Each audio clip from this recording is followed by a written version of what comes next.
I made this game in 4 hours. I wanted to challenge myself to choose a simple theme, make a small game out of it, and create a video about the whole process. Turns out making the video was the hardest part of that. I actually made the game 1 year ago. No, wait. It was 2 years ago. Anyway, the simple theme I chose for the game was Grappling Hook.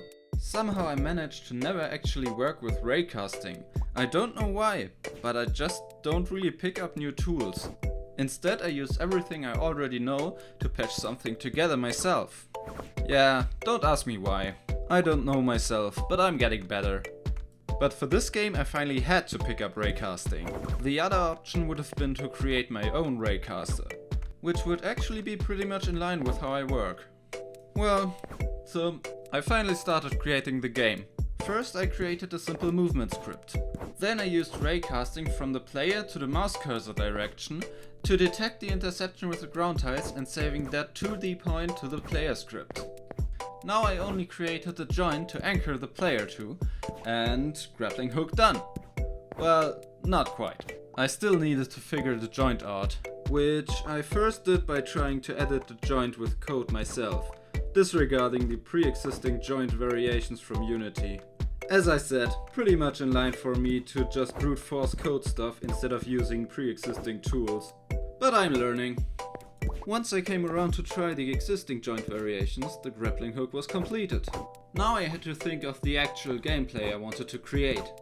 As I wanted to keep the game simple, I decided to just make it a small speedrunning game.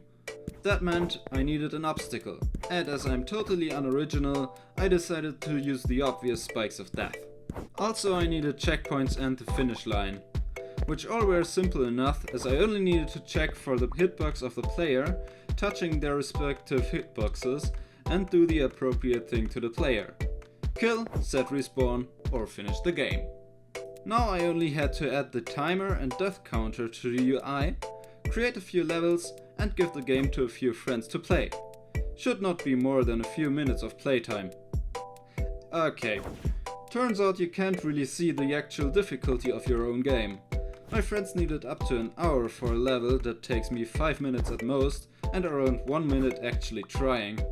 So I added a few more checkpoints in some levels, and the functionality to look ahead a bit, and called it finished. And now you can play this game. I put a download link in the description, free for everyone. Feel free to record your runs and post your scores in the comments. If you liked the video, please subscribe and ring the bell. Maybe the next video won't take me 2 years to create. Until next time, bye!